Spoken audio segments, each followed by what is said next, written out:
What is your freedom worth to you? Each of our guests had a light bulb moment. They longed to live rather than merely exist. They smashed through their fears and programmed minds, trusting themselves, their faith, and their survival instincts, leaving the guilt, fear, oppression, and drudgery of their past for a brighter future. They took a brave and courageous step into freedom. This is their story of how they got a life. Welcome to Get a Life podcast, Ex-Cult Conversations. You matter, and so does your story. Hello, everyone. Welcome back to Get a Life podcast, Ex-Cult Conversations. I'm Lane, and I'm here today with Cheryl and a very special guest, Andrea MacKinnon, who is not only my cousin, but a childhood friend. And for the first time ever on this podcast, we have someone who is currently inside the Plymouth Brethren Christian Church. They are not an ex-member yet. This podcast was filmed on the 16th of June, 2023, 1 week before Lyle and Andrea planned to leave the Plymouth Brethren Christian Church. Andrea, so good to have you on here. Where do you want to even start? Like what you're going through right now. Why don't we tell the listeners a little bit about where your headspace is even at right now? Yeah, my head, it feels like a blender. What if we start at the beginning then?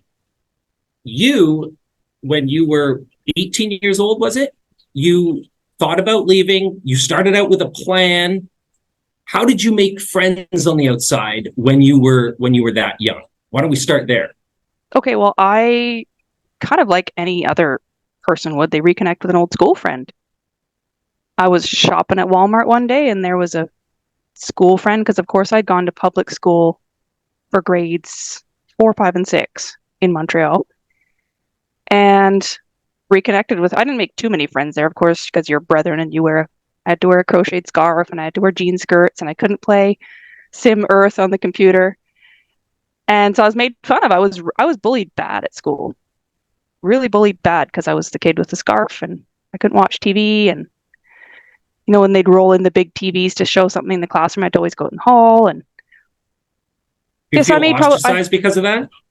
Yeah, absolutely. You feel left out. You feel like a weirdo, right?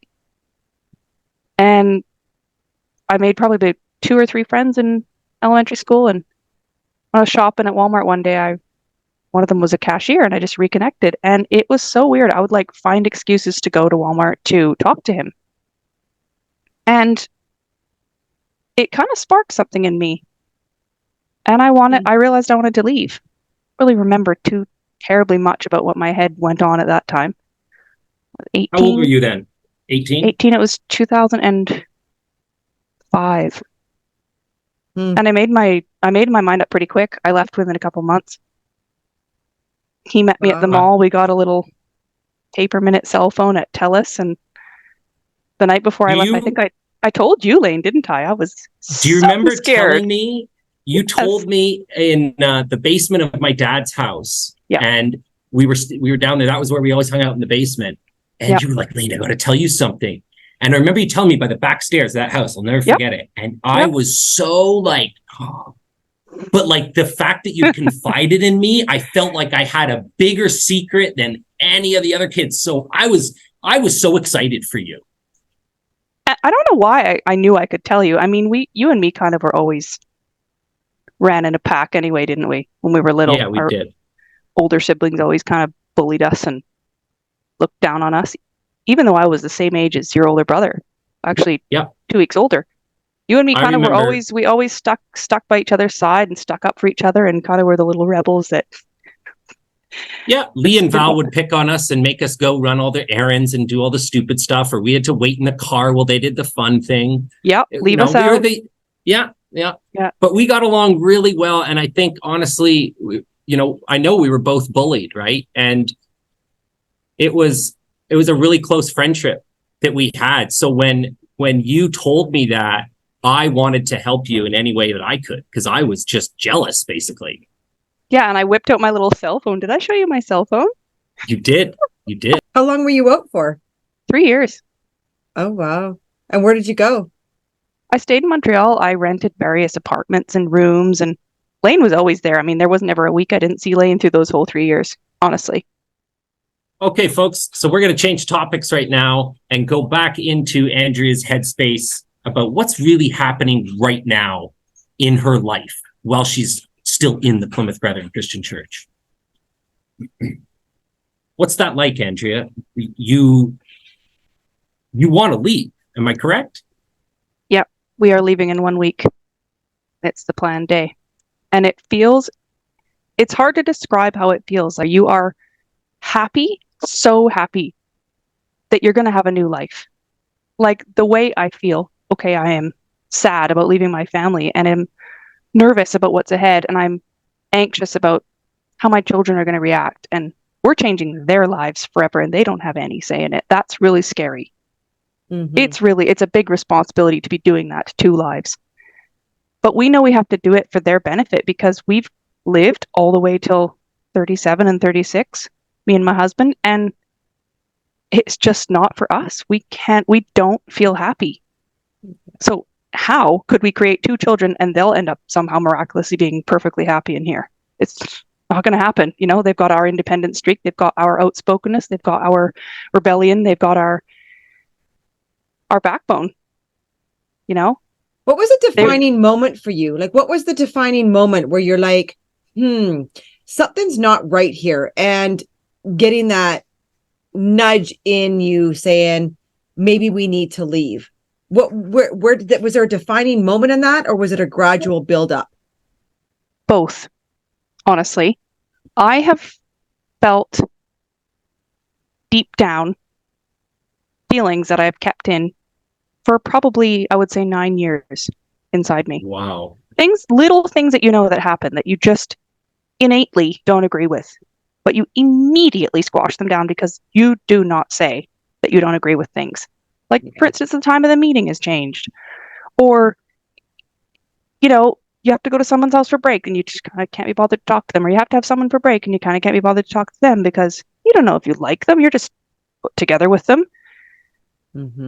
And it's all these little things that just irritate you year in, year out. And you push them away, you push them away, you push them away, and come up and smile. I mean, I actually found an email that I wrote to a friend in 2014, and I described how unhappy I was and how I didn't feel happy just literally living my life as a housewife and as a mother. And you're expected to just give of yourself constantly, and you kind of get nothing back. Your husband loves you, your children loves you, you have that. But what else? You can't get a job. I'm in a country with another language. I'm a million miles away from my family. Like, I was super depressed. So from then, I would say from 2014, I had thoughts that I was squashing away. Subconsciously, not even admitting them to myself, really. Yeah. Every now and then I would Google Lane because I missed him. Like, I never forgot about him. I never, ever forgot about him. And I didn't care what anyone said that he did or didn't do. Like, I still loved Lane. We went through hell together. And so I don't know when it was. I think it was December. And that is where it began. And I'd always Googled him and it would come up, you know, the same couple clips. And then there was a new one and it was Lane on Blackballed. And I was blown away at what Lane had been through and his bravery at sharing his story. Wow. And I saw you, Cheryl, and saw, of course, that led to the Get a Life podcast. And I had to be really careful how I watched them. I didn't want my husband to find out. And so I would have to watch a few minutes here and a few minutes there. And all the while inside feeling, I shouldn't be doing this. I shouldn't be doing this. Oh, my goodness. But you were caught. You just wanted to know the truth of these stories that had been happening to people that you didn't know. I reached out to Lane. And it began very innocently, didn't it, Lane? You remember more of that call than I do. Well, first I got an email, using a pseudonym name, and it stated that it knew some of the things that I'd said on the podcast on Blackballed with James T. Fury, that they were true, because she said, I know that this is true because you told me about it the day that it happened, or right after it happened. And to tell you the truth, I didn't know who that was right away. I was like shocked, and I was like, oh my goodness. And then I think I gave permission to give my phone number, and I think Cheryl or someone gave my phone number to you. And I got that phone call, and I immediately recognized your voice, or after a second to think. And I was like, oh my God, Andrea, you called me. And I knew what that would have meant for you to call me, because the fear and knowing that I'm this opposer that talks against the church, that's the worst of the worst, right? So I still commend you greatly for making that phone call.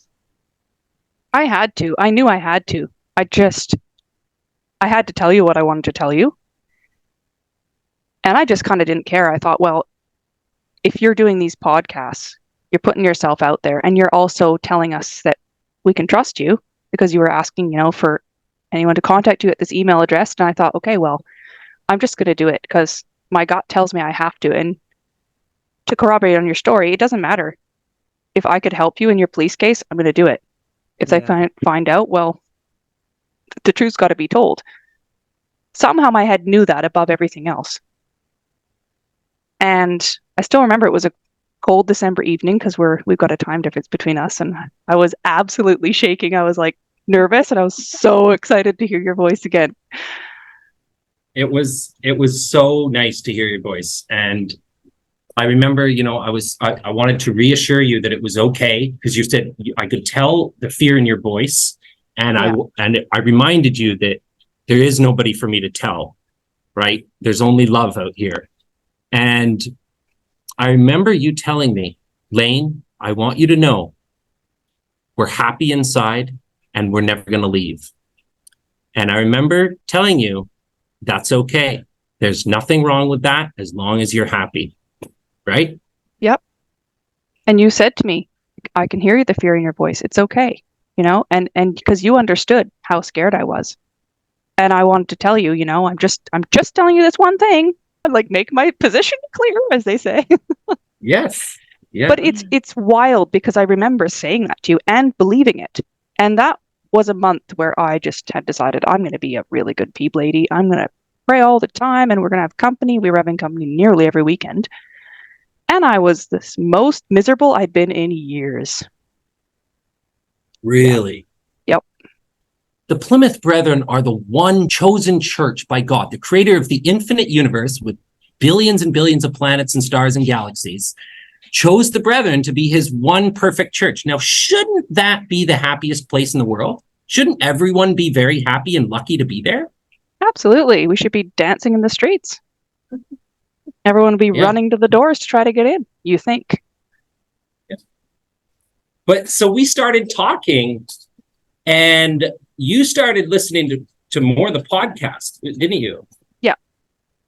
I'd listened to yours and Cheryl's on Blackballed at that point, and then I started listening to the Get a Life. And so that, it really did strike something in me. And then, interestingly enough, I by accident discovered that my husband was watching the podcast too. And I was absolutely so scared. I didn't even dare say it to him, because I say, if I tell him that I know he's watching the podcast, then I'm admitting I'm doing it, because I know what they are, right? So one day we were alone at home, and I said, we cannot watch these. It's going to make us have a doubt. It's too risky. We have to stop. And he just didn't really give me too much of an answer. So on I went watching them. On he went watching them. And I eventually told him I was talking to Lane. I'd been talking to Lane for probably 6 weeks at this time and not telling my husband.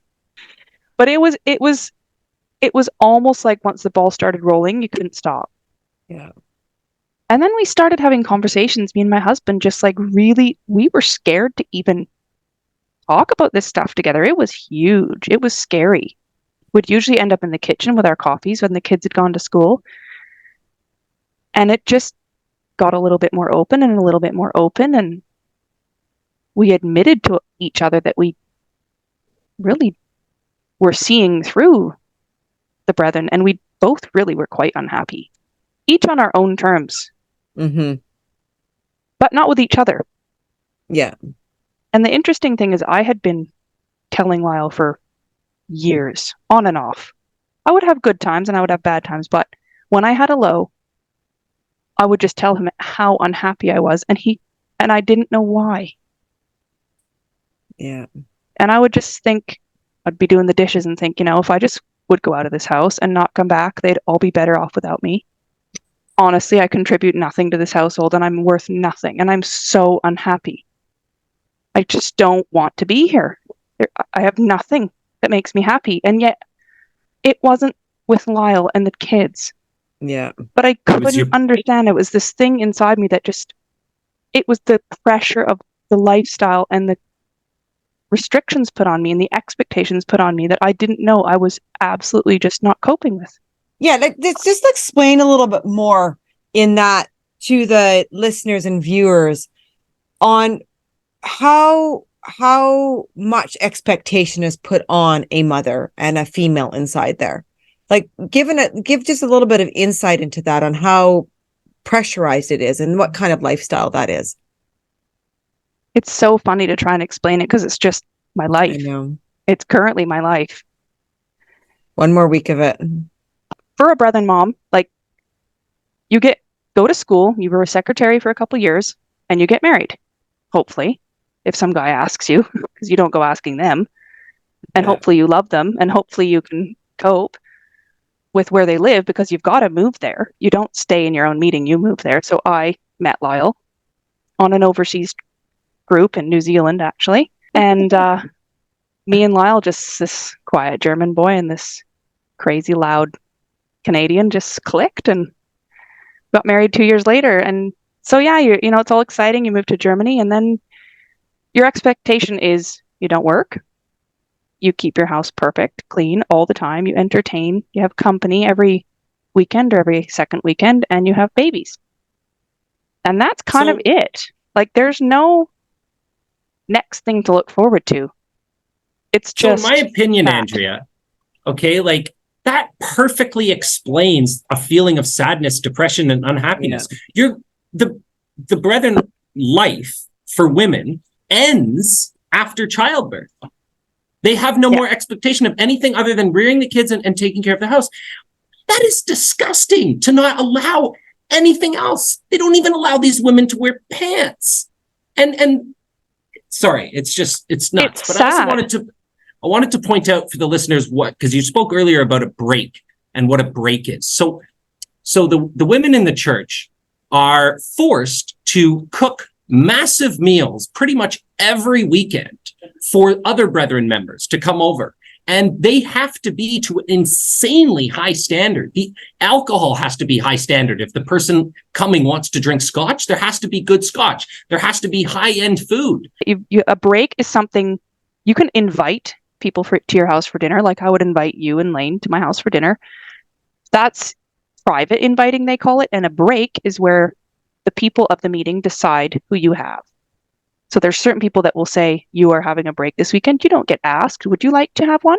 You just get told you are having one, and you get told who you are having. And that is, they explain it as, so there's no preference and prejudice, right? You just accept who you have. You love all the brethren equally.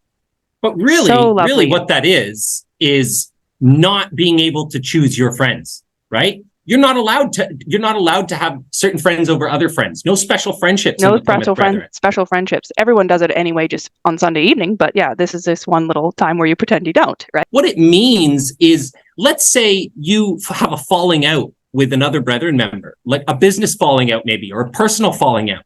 That doesn't fucking matter to the brethren. They're still going to place these people at your house. Yep. There's no choice. The choice is removed from you, right? That's the difficult part, is the choices are removed from you. And sometimes people can't afford to do them. Exactly. They're expensive. You've got a big snack tray. You've got, everything on the snack tray, like nuts, cheese, meat, crackers, chips, dip, sweets like candy, and then you've got a joint of meat, which can cost you up to 50 euros, sometimes 100 euros if you're really flashy. You've got your potatoes, you've got your two side dishes, bread, salad, dessert, cheese. All must be served and cooked while in Lord's Day clothes, Sunday. I've got to get that word out of my system. But it's a lot of pressure, and sometimes you don't feel able to do it. You can't afford it. You've had a bad week. There's something going on in the house, or there's some construction, but you're expected to do it. And we're supposed to look forward to it and think it's a privilege as well. Like, you don't show what you don't. I was saying to Lane today on the phone, like, you don't ever really say what you want to say. You just say what people want to hear. Yeah. So you are a robot. Every feeling that's true inside your heart is suppressed. And that is so important for the listeners and viewers to understand about the females, especially the females. It was something that I still struggle with. I'm a people pleaser, right? And you always got to be able to check. It's being able to train yourself to check in with it. Is this really what I think? Is this really what I feel? Am I just trying to please the people around me? Am I trying to make everything peaceful? Or, is it really what I feel? So that's just stripped out of you, especially the females. It's just stripped out of you because you have to become this robot, right? Yeah. And you might be having a bad day or a bad week where you don't want to answer your phone, or you don't want to answer your text, or you don't want to go work at Campus & Co. It doesn't really matter. You've got to perform. Campus & Co. is the Brethren's grocery store, which all the sisters are expected to volunteer at willingly and happily and for no pay. And I have boycotted it and not gone since January. Good for you. They literally, this cult literally tries to make, or does make, all its members buy groceries from their own grocery store so that they can get like a better deal and make some money back for the churches that indoctrinate them into believing all sorts of crazy shit. So my question is, what is the difference between a vegetable in a regular grocery store and a vegetable in the Brethren grocery store? Does it have less sin on it? It's more expensive. Oh. So Bruce Hales, one of the richest people probably in Australia, doesn't seem to have enough money. Why is it? Why can God create anything except money? Yeah, and when you go there, like, I actually enjoyed the work I did.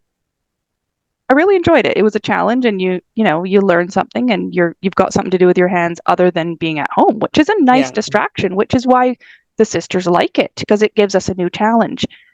But you start to hear gossip, she comes to the shop, but she doesn't work there, or she works at the shop, but she won't shop there, or she didn't buy very much this week, or their family doesn't come to the special events that they throw on Saturday.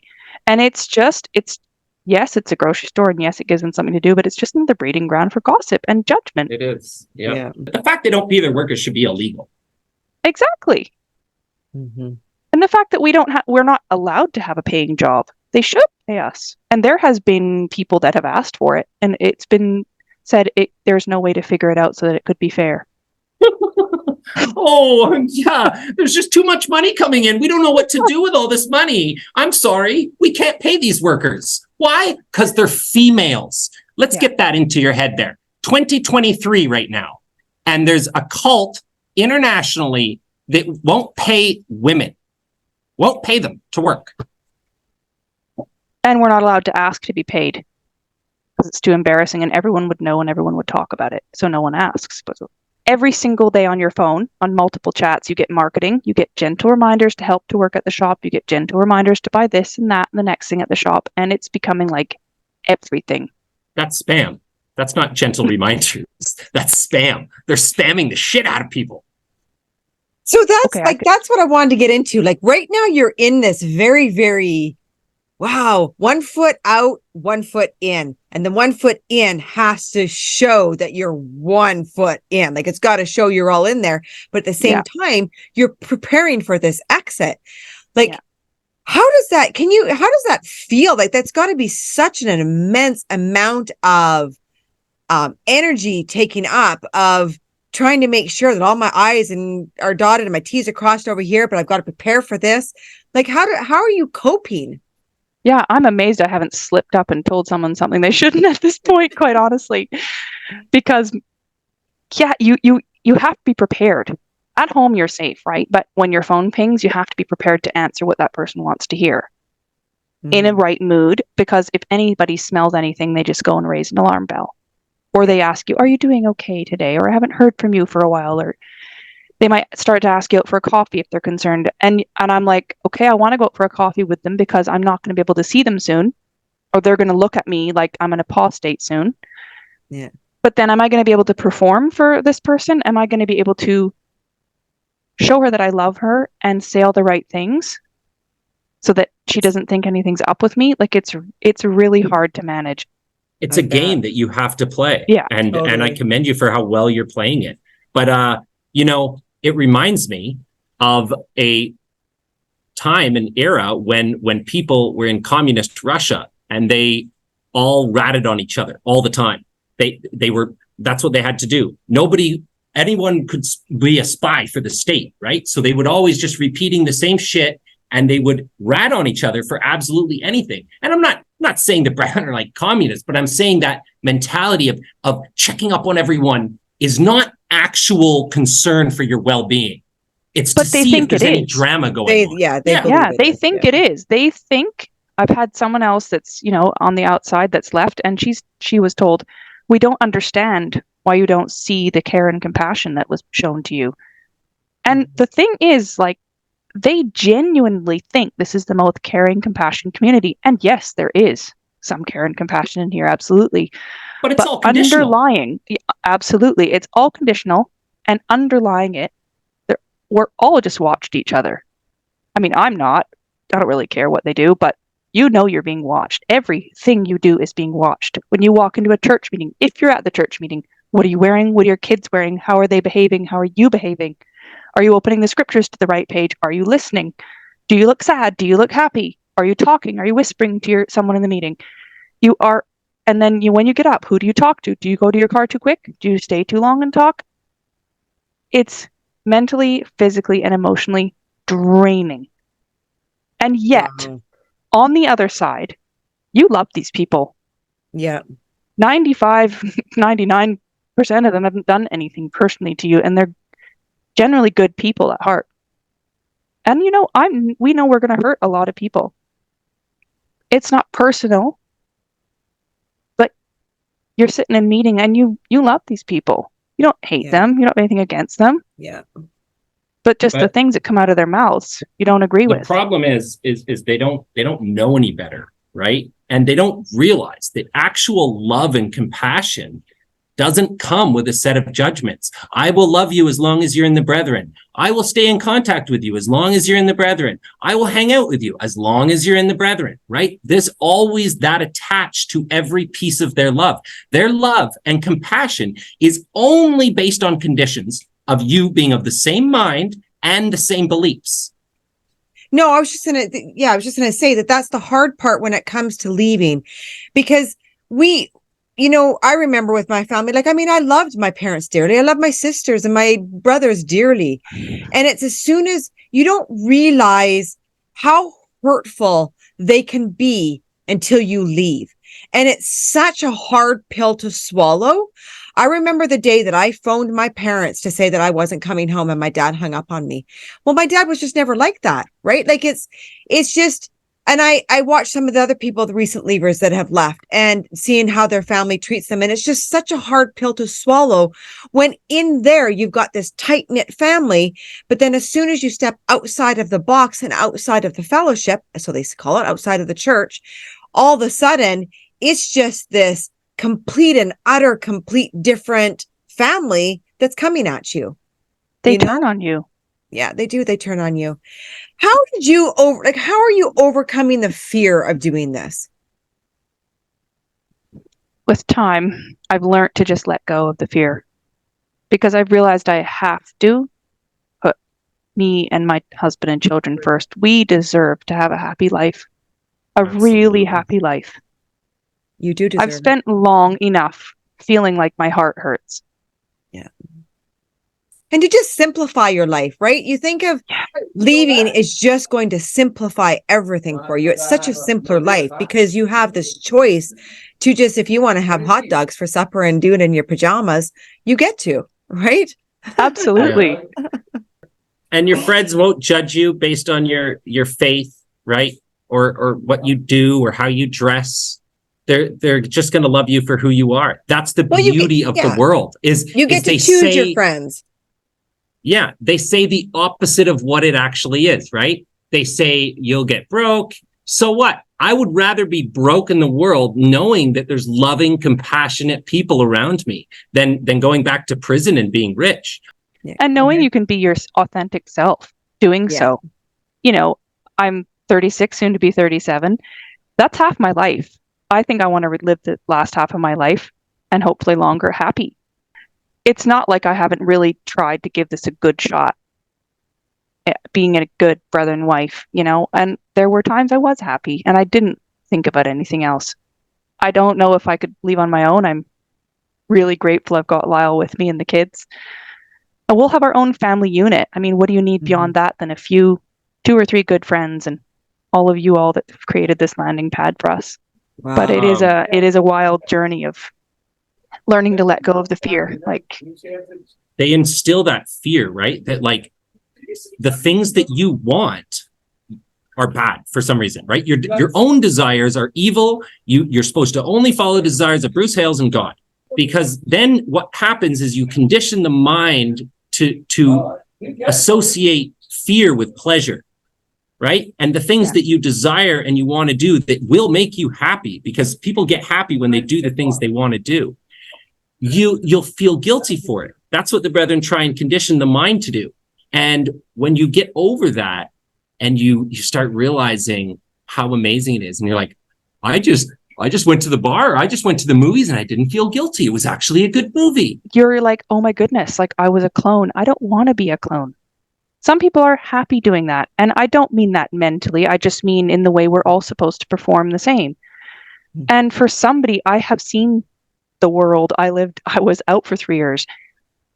I know what it's like. Maybe inside that's why there has been things that I just cannot accept. And even though I'll try and I will live with it, it's that cognitive dissonance. I just know I don't agree with it. It was your subconscious telling you because you'd seen through the veil before, right? Yeah.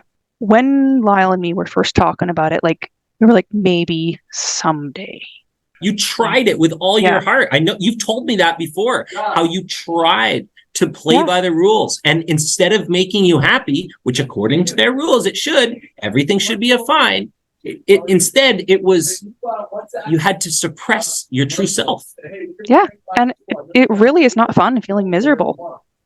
It really isn't. And you're always trying to overcome that every day, every minute, to just enjoy the moment or enjoy a phone call with someone that you love, or, you know, it's hard living like that. It's exhausting.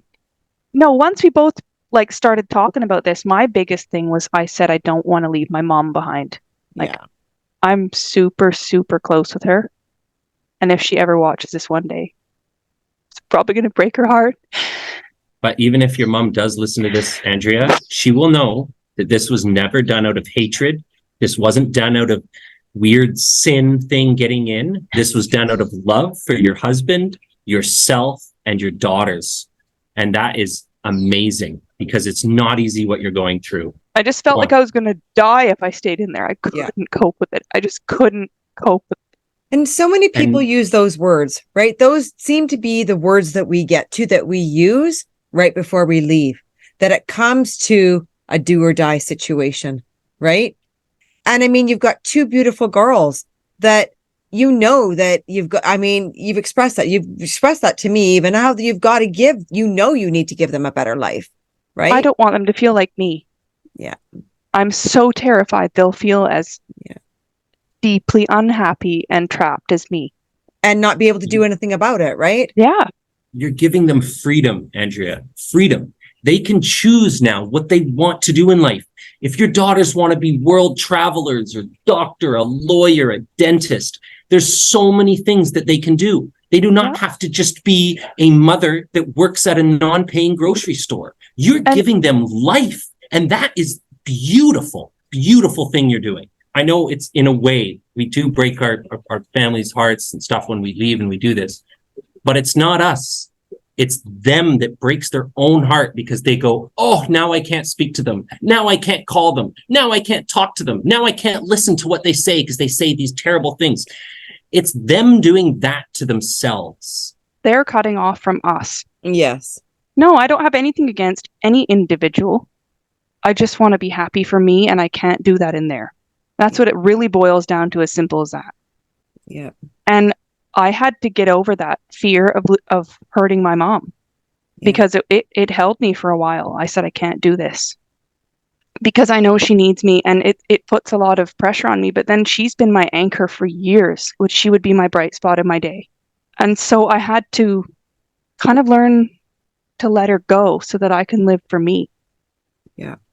Once I came to that, I said, okay, I can do this. And it just went from there. Mm-hmm. And we didn't, I told Lane, maybe in 1 or 2 years, we'll leave. What happened is that each podcast that came out, we would be literally sitting on our phones like, when's it going to come out? It was our lifeline because it wasn't telling us how to feel. It was confirming how we felt. Yes. That is the beautiful thing about people sharing their stories is we're not sitting here telling someone how to feel. It is it's such a healing way to bring up this stuff and get it through, to do it on a podcast, but it also, because it reaches other people, that they're going to find themselves in that, like everybody finds themselves in every story. And those other people have been brave enough to open themselves Mm-hmm. up. And what you do is you hear someone saying, oh, I feel like that too. Mm-hmm. Stephen Gear's story when he said he was so deeply unhappy, but he loved his wife. That was like, yes, that is exactly how I feel. It's not, the two are not the same thing at all. Yeah. Once you see through the bullshit, you can't unsee it. Exactly. Once the veil is lifted, it is off. Yeah. And every time we went to meeting and every time we were around people, it was,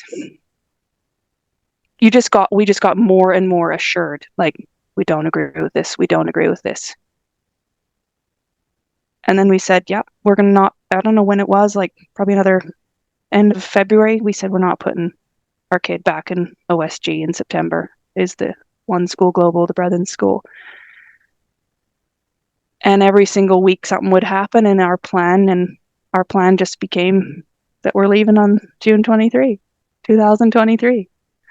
That's amazing.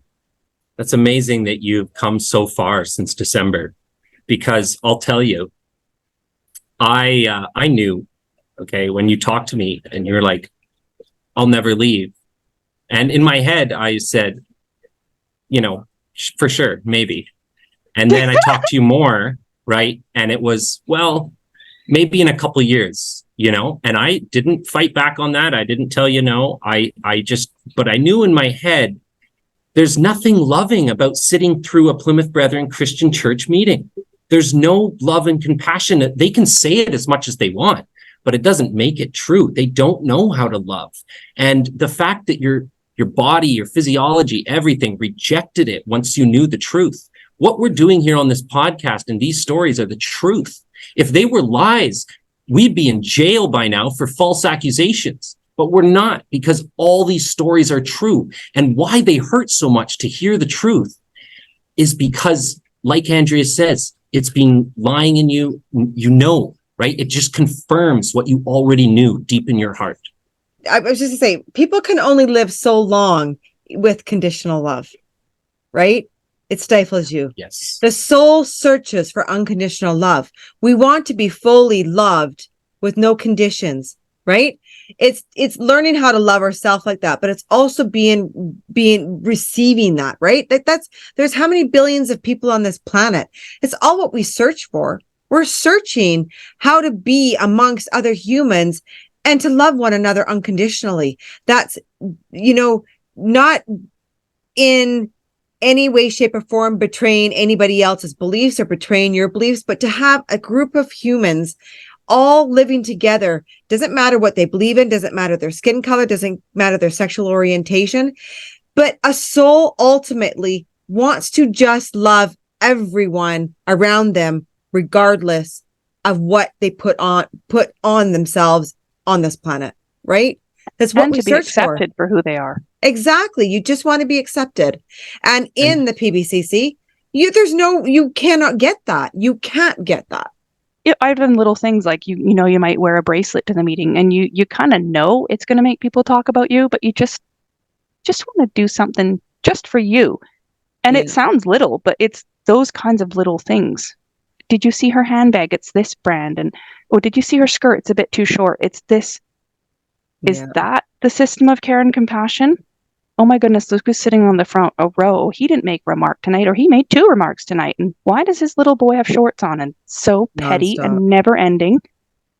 And when your brain just wants to think of bigger things, you just get it's so boring. And yet some people are happy in there, and that is fine. But as you say, Cheryl, we all have to be happy in our own, and some of us are not meant to be like that. Oh, so sorry. Yeah. You said some people cannot be brainwashed. That's what you said. Same. Yeah. Okay, go ahead. You were going to read something. Yeah, I found my notes. It was like basically this part of me has been dormant since I came back, and it was April 2008, actually, 2 weeks before Lane was shut up. I think we had 1 meeting together.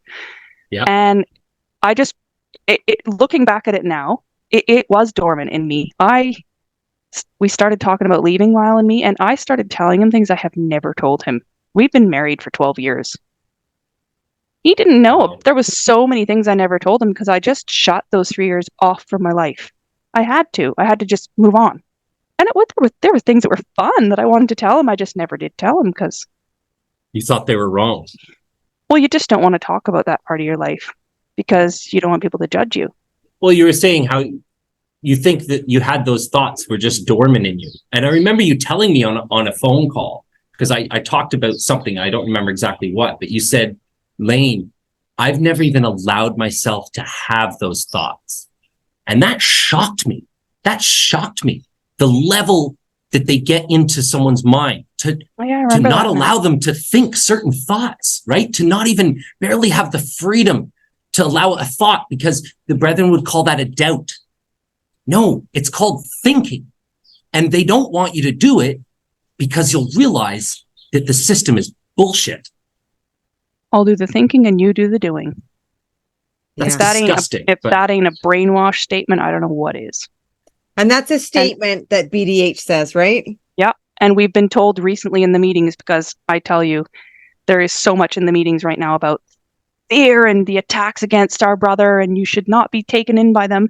And the latest quote is, we don't understand these attacks, but we just be prayerful. You don't need to understand the attacks. Like, basically, don't go on the internet and Google them because you might find out the truth. But what's funny is there's always a certain percentage of people that when they're told, do not look this up, they're going to go, Google, right? Yeah. Right away. But exactly. I mean, we've seen in the past with leaders, right? We've seen in the past with leaders that the more that the truth comes out, the more the fear tactics come out, right? And we've had so many reports from inside of how fearful Bruce is getting and how angry he is getting with his deliveries of speech and, you know, what he's portraying right now.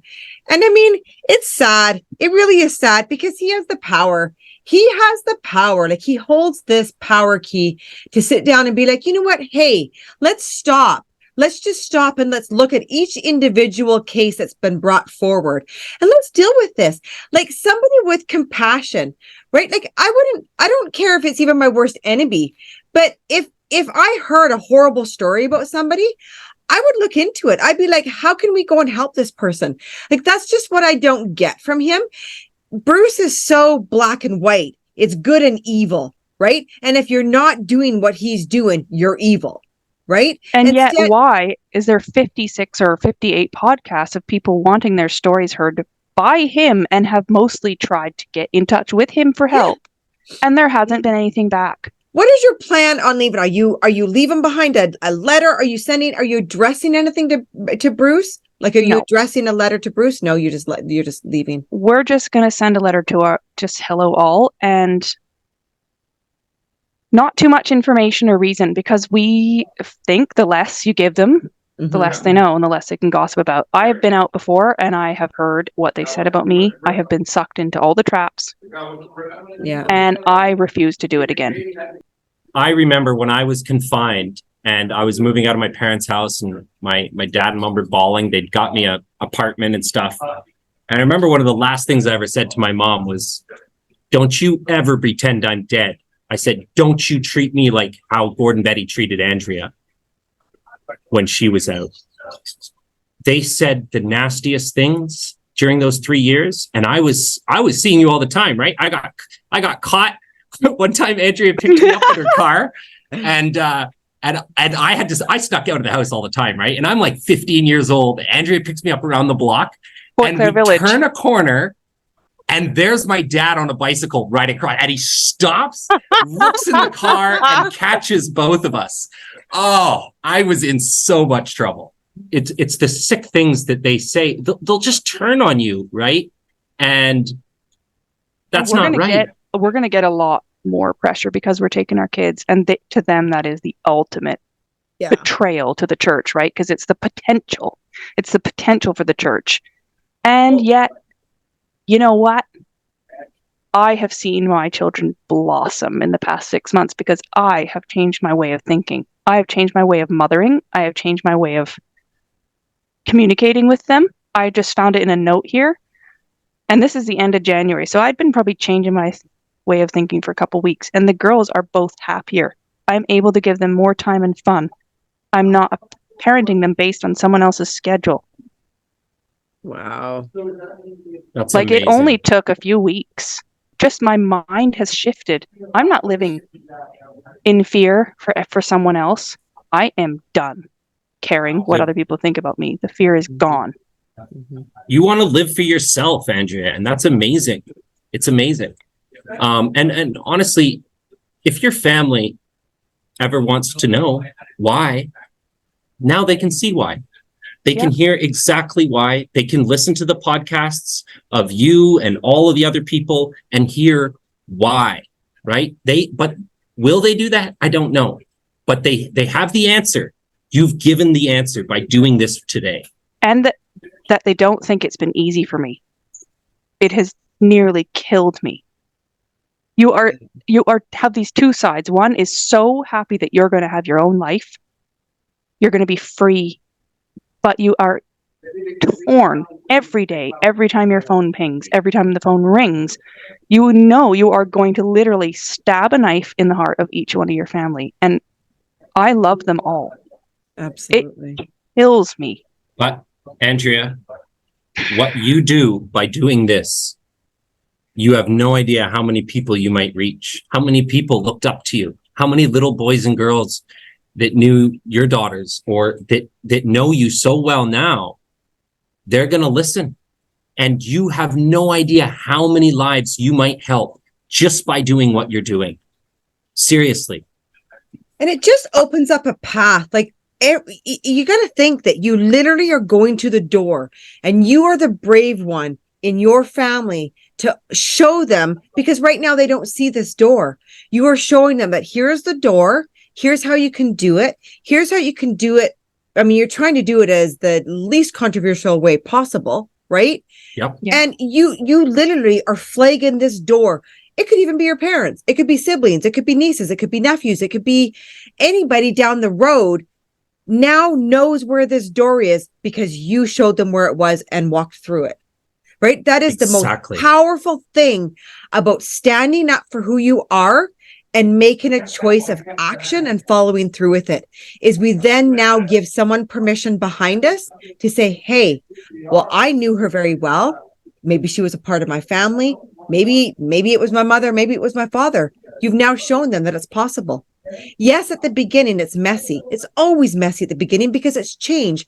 Change is messy on this planet. I don't know of any kind of change that there is that never has some sort of messiness or consequences to it, right?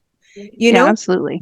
There's just consequences to change, whether that be all positive or all negative, doesn't matter. But there's always a ripple effect of especially when you're making a generational systemic change in your lifestyle. Like you literally are cutting it off and saying, I no longer am going to allow this. No, and I don't want my children to be miserable, and I don't want to be miserable, and I don't want my husband to be miserable. Like, I have said this multiple times to my husband over the past few years. I was so frantic for a mental break. My option out, and some of my friends know this as well, I would just say I'm going to go into the, as they call it in Germany, a nerve clinic. Mm-hmm.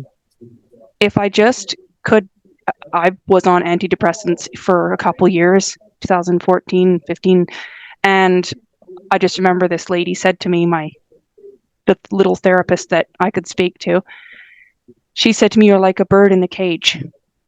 You need to get away and go on a cruise with your husband or something." And I said, "No, I can't do that."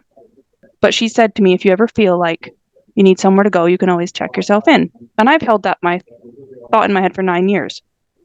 So that is the only thing that I thought I could do to get a break, because I did not understand why I was so frantically unhappy. Yeah. Like, and that's not a way to live. No. You've got one life to live. Why live it in misery? Yeah. Like this change is terrifying. You know, we haven't even done it. Tomorrow morning, we're going to go to meeting. Yeah.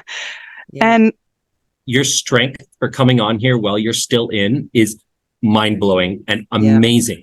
That's like taking, like, I'm scared of snakes. Okay, I'm going to hold 10 snakes right now. That's literally like what you're doing. My whole it's body amazing. is shaking from head to toe, but I bet it is. And because of you, maybe we'll have more people on the inside that want to come on and talk, right? You're opening so many doors. What you're doing is amazing. We know that we are going to cause a massive volcano explosion in this meeting here, because you know how in meetings, Lane, like there is, remember in Montreal, there was a little group of rebel families that did what they wanted and then the rest of them were good. We're in the kind of the group of families that people know we kind of do what we want, not blatantly, but we miss meetings sometimes and we hang out with the cool crowd and we just haven't cared. We've done it, 5-6 years. And we know especially that crowd of people is going to be mind blown. But we hope it inspires them. We hope it inspires someone else and says, they weren't crazy. They've got their heads screwed on. They're not acting weird. Like they just said, bye, we're done. Yeah. So if that can help someone, then I'd be so happy. It will. I know it will. And we're going to do follow-up stories with you, hopefully, in the future when you're out, and we can talk about those feelings that you'll have then. There's so many things that you're going to do and that we can do together now, Yes. It's the possibilities of life have just opened up, and that's what the brethren are missing. You know what the brethren need more of? Time in nature. Yes. Get close and you will realize something. I said this to Andrea earlier today on the phone. When you spend time in nature, you realize that and I say if because I don't think there is a creator, but if there is a creator, the creator did not spend any less time on a plant than he spent on you. You are not special. The planet is much more special than you. Insects are special, right? Yeah. These little intricate things in life will bring you closer to your source, or you want to call it God, than sitting in a windowless room preaching about a fat guy that literally cares about money. And Andrea, breaking away from it is the best thing you'll ever do. Yeah. And even just being able to admit to myself, why have I never felt anything when I came out of the supper? Who are these people I'm sitting with? Who are they? I don't even know them. Do I like them? Seriously, our last supper is in 2 days. I'm so excited to go to only one more. The supper that Andrea is referring to here is the PBCC Sunday morning meeting at 6 a.m. where they have communion and believe the Lord will take them up to heaven from this gathering. Well, I challenge you to one last time to see if Jesus shows up. If I'm gone and I don't show up on June 23, then you know where I went. Okay. Maybe. I think it's important to show them, and I know we've spoken about this, Andrea, but I think it's important to show them a little bit of your life sometimes when you leave, to show that you're not just okay. You're not just like, oh yeah, we're surviving. We're barely eating. No. We're actually happy, because every time that you feel happy after you leave the brethren, it contradicts their story. Every time you do good and you feel great, and you loving life, which happens to me every single day, you're contradicting their bullshit. The one thing I've always wanted in life is just to be accepted for who I am, with nobody expecting something out of me. Yeah. But I've had to just come to terms with it. Like, I have to live my life. You've always got to just sit and look at your children and be like, you know what? I'm doing this for my husband. I'm doing this for myself. I'm doing this for my children. Right. I felt like that when I went and did my police statement. Right. It was one of the biggest things that I struggled with, and was even now, like sitting and talking to my lead investigator yesterday. Right. We're just getting so close to certain things. And I'm just like, it always goes to the back of my mind is like, like I know my mom's obviously kept this as a secret for how long, and how it's going to, I am pulling this out of her and what it's going to do to her at her age. But at the same time is like, no, truth needs to come forward. Justice needs to happen. No matter what happens to anybody around that, they are the ones that are accountable for their own part in it. Right. Healing can't come in until the truth comes out. Yeah, there's a fellowship meeting in our meeting in August. Yeah. So yeah, like me and my husband were laughing. We're like, we're cutting it pretty close. Like, we've gotten reminders. Can you please tell us how many you can have to stay overnight? Please. We've gotten like 2 reminders now. And it's going to be 0. Yeah. How many breaks you're going to have, and tell us how many en-suites you have, because you have to have a bedroom with an en-suite for a couple now. And, in the room has to be a coffee maker and a kettle and tea bags. really? Oh yeah. And Wi-Fi and chocolates and sewing kit, and every day you get fresh towels and your bed is made and your bathroom's cleaned. And you have to make their bed every day. Yeah. Like, you'll go in there and take all their towels and wash them and put them back on. Like, the helpers are running like it's a 5-star hotel. No, that was not like that when we were. The standard is way higher. Like, one of my friends said to me, I can't have a fellowship meeting. I can't have a couple because I have no ensuite. And I was like, so what? They say, well, walk 3 steps to a bathroom. They're not going to die. Just put your bathrobe on. Every couple has to have a bedroom with an ensuite. That's the high standard. If you don't have an ensuite, it's like, okay. These motherfuckers can't make their own beds? Yeah, no, they make their beds, but like the sister will, the helpers will go in and get all their wet towels and take them and wash them and bring them back clean. Fuck, what are we in some hotel? That is insanity. Yeah, I know. That's what I mean, though, that the helpers run. The helpers are like usually young teens, and that they come. Yeah, like a couple, or you'd have 2, a boy and a girl, but often people would just have a couple, because then the guy can help drive people around or serve drinks or whatever. Okay. Yeah. And I mean, yeah, we went to a fellowship meeting in February and we were cared for very well. You are definitely treated very, very well. Nothing negative to say about it, but the pressure when you're the host is quite a different story. Yes, I can't imagine. And the money. Some people will go out and buy a whole new set of dishes and decorate their house new for a fellowship meeting. I had my sister, who I've been literally begging to come here for 9 years, call me up and say, can we come this summer with our family? For goodness sakes, could you have not done this last year? It's too late now. So I said, we can't have you. We have construction in our house.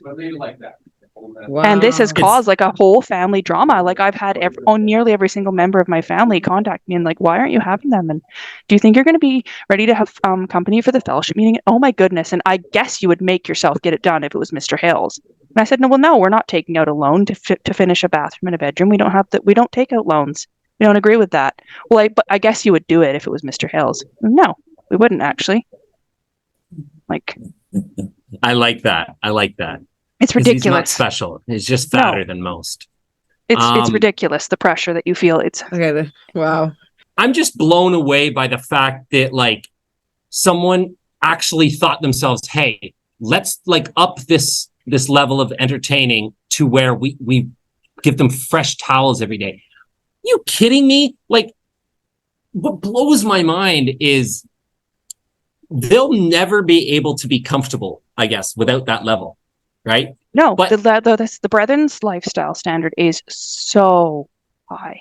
I would be so nervous if someone left the Brethren that was used to that high standard and came to my home.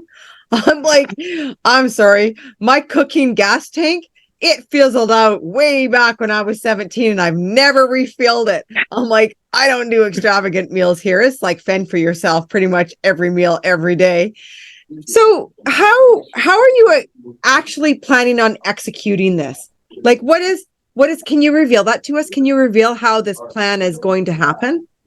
Are you ready for the great exit plan of I am. 2023? Okay. This isn't Strive 23. This is Exit 23. Welcome to Dub It for anybody who wants to do it.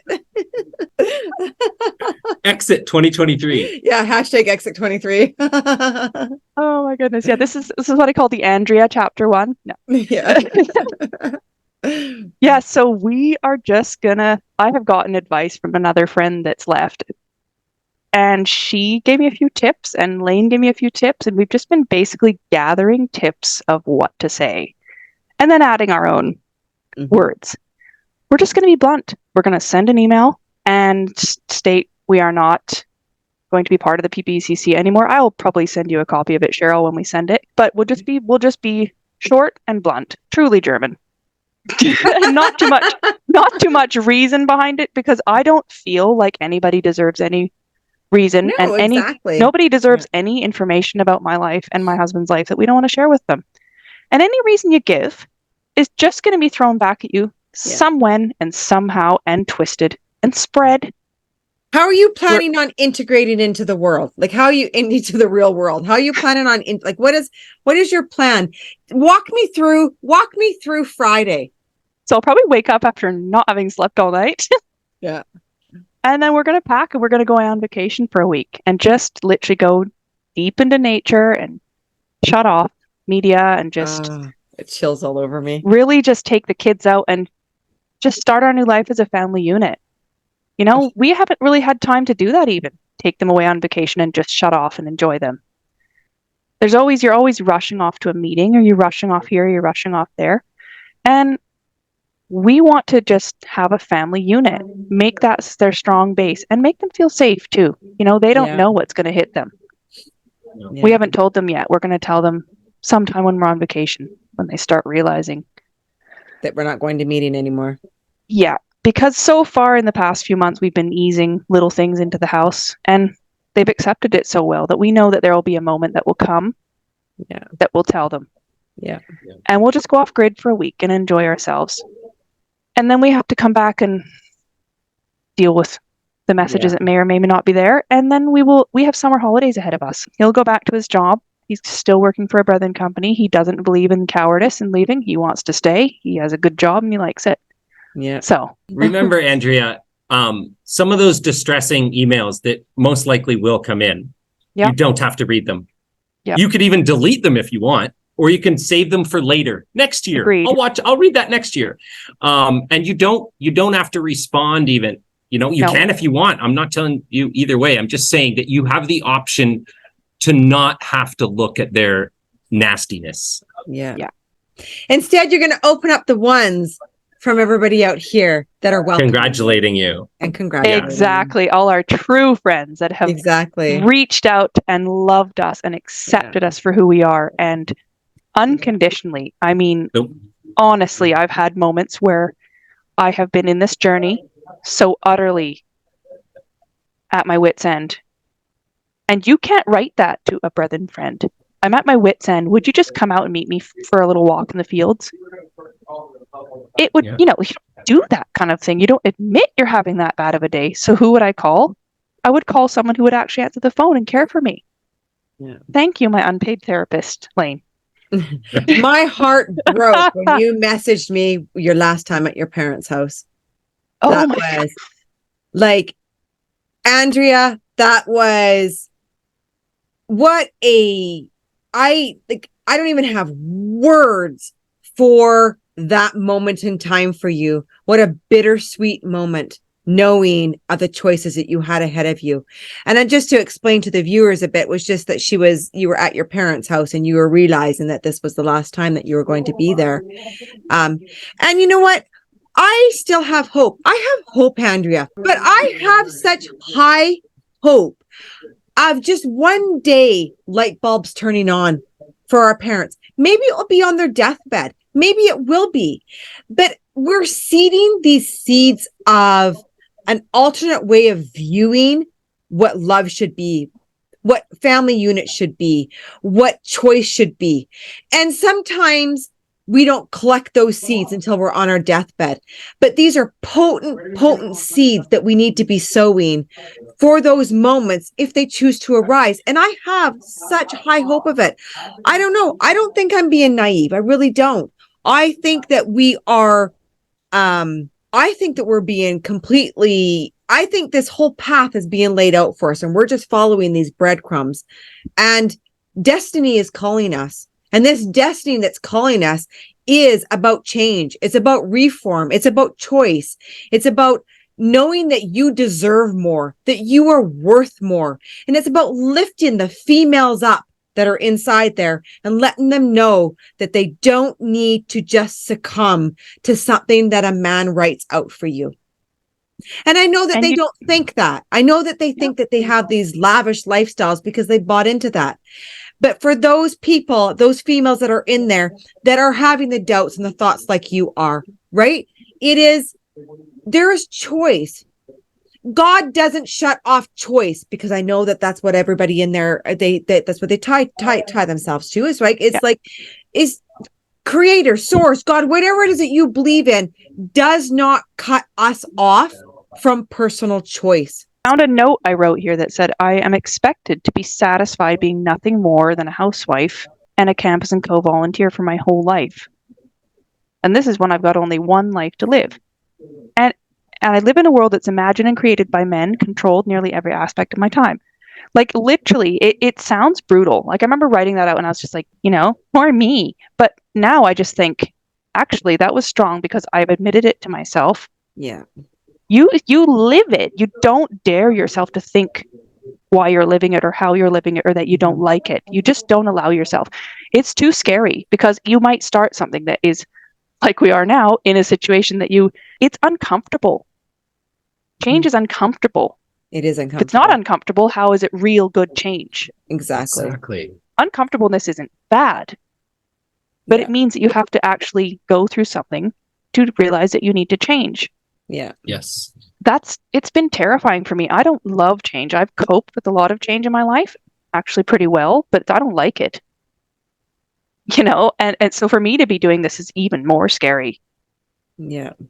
The whole world is literally waiting for you. Yes. The whole world is waiting, and it's a place full of wonder, joy, and love. Not all the nastiness, unless you want to find it, unless you go looking for all the evil stuff, then you can always find whatever you're looking for, right? And you go out in the world and the world's literally waiting for you, Andrea. All these people, all ex-members, people that you can't even imagine because you've never met yet. They're all waiting and here to accept you for who you are and you have an amazing life ahead of you. Nothing but amazingness ahead. The world is waiting for the world is waiting for your children. That's what breaks my heart in this, after talking to so many OSG teachers and principals and stuff, that I've like these heart to hearts that they've had with students thinking that, they wanted to be a lawyer, one wanted to be a vet, one to, be a doctor. Like, I think about how many geniuses that are in there stifled into working into a business and just making money, when they have these creative sparks of, we could have the next doctor, scientist in there that could have a breakthrough in something, and it's stuck inside there. Yeah, or like cancer research or something the world That's exactly really what comes to my mind. Exactly. It could be some scientist in there that could break through, that could break through one of the obstacles we have on this planet, and they're stuck in or there. like, and then off they go to be a secretary, and it's crazy. And even people that I've reconnected with after however many years, my own brother to reconnect with. And there's no judgment. Like, what have you been doing? Why have you not talked to me for this many years? It's just, oh my goodness, how are you? This is amazing. I love you. Let's reconnect. So it's heart melting. And he would probably have every reason to be mad at me that I didn't contact him, all these years. But there's just love. We've found that with so many people that we've newly met or reconnected with. And you think, this is all I need, it's just me, my kids, my friends, nature. Yes. Life. And I can, yes, I'm in another country with another language, but I have never thought about how exciting it would be to get a job here or make friends here. Oh, I haven't even properly explored where I live, right? Yeah. To a point. yeah. So it's Yeah. going to be heavy at first. We've got the summer holidays to get through, which is nice because it will just be mom and kids time, right? Mhm. And then hopefully by the time school starts in September, we'll be Settled in. well integrated and Yeah. Yeah. Yeah. What is the biggest thing you're looking forward to? just not having people think they deserve me and my information and they don't have a right to me. Obligation. Yeah. Yeah, Obligation. just Time I just commitment. I cannot wait to be left alone to just do what I want when I want Yeah. and to only answer to my husband like just leave me alone. I suppose it's because I'm the youngest of 6. I've always had like 5 moms and I'm a bit too nice to people sometimes. My husband says, they think they own a piece of you. They're, you give them too much information, then they think they deserve your answer. But that's what you feel. I just feel like I've got woodpeckers at me all the time in the Brethren. And yet these people, they mean well. Yeah. They're not coming at you unkindly, but it is just No, a exactly. constant barrage. You just want to be left alone. Yeah. Anyways, that was a really negative answer, but that's what I'm looking No, forward it to. wasn't a negative answer at all. No, not at It all. was the answer Not I at was all. expecting. It was You completely deserve- what I was expecting. You deserve peace of mind, and you deserve to be on your own. Time. You deserve time of your own. Yeah, that's what I Yeah. meant. Yeah. And for somebody who like only in their 36th year of life realizes they have like sensitivity to sounds and all these things that you have never even gone to figure out what triggers you because you're just supposed to be your little robot, and you realize you have all these issues. Wow. I wanted you know what? I wanted to say something I always like to say something to the Brethren members that are listening. Do you really, after listening to Andrea, do you really want to spend the rest of your life a boring ass Brethren member? Like, you make money, you'll get rich, you can have a nice car as long as it's not a BMW, Mercedes, or a Porsche for some reason. So, but my point is, Brethren members, is that literally your biggest goal in life, being a successful Brethren member? Is that the top of the line for you? Is that the biggest your imagination can go to, is being a successful Brethren member in 50,000 people? There's more people at a fucking football game. And that's the top for you? That's your top goal. Wow. Think about that. Do you really want to spend the rest of your life in there? But anyway, Andrea, thank you so much. Yes, like your we're bravery. so grateful. We're here for you. Thank you. Right. I don't have words. You've paved this way, you've created this landing pad, and you shared so many stories. I mean, so many people have shared their stories on your podcast. And what it's done is it's opened our eyes to what this church allows to go on. Yeah. Behind the scenes. Yeah. And it's sickening. Yeah. And scary. And you just want to run. Yeah. And you feel bad for anyone who can't see through it. Yeah. But hopefully people listening to you will now have a change of mind. Yeah. Well, thank you so much, everyone. Andrea. We'll walk you through this last week, and we look forward to your next podcast for an update. On the other side. Yes. Much love to everybody. Lyle and Andrea and their 2 daughters escaped the Plymouth Brethren Christian Church as planned on June 23rd, 2023. They were all enjoying and thriving in their newfound peace and freedom, and especially being able to reconnect with family members.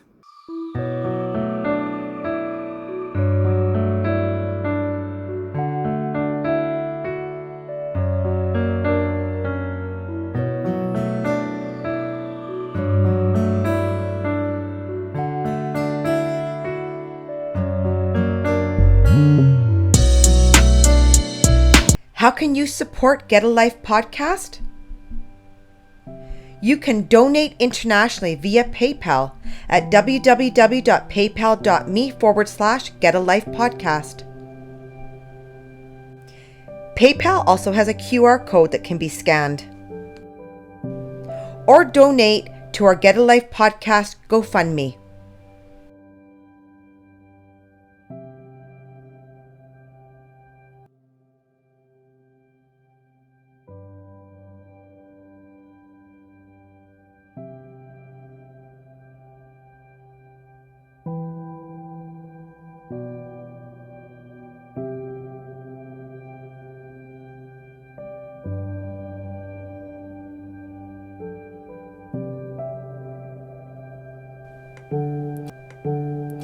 If you're in a high-demand religious group and need help, please go to oliveleaf.network.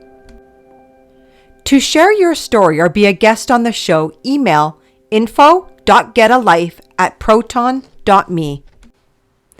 Check out www.get-a-life.net for Get a Life merchandise, books, and ways to support or get support. Please remember to like this video, subscribe to Get a Life, and comment.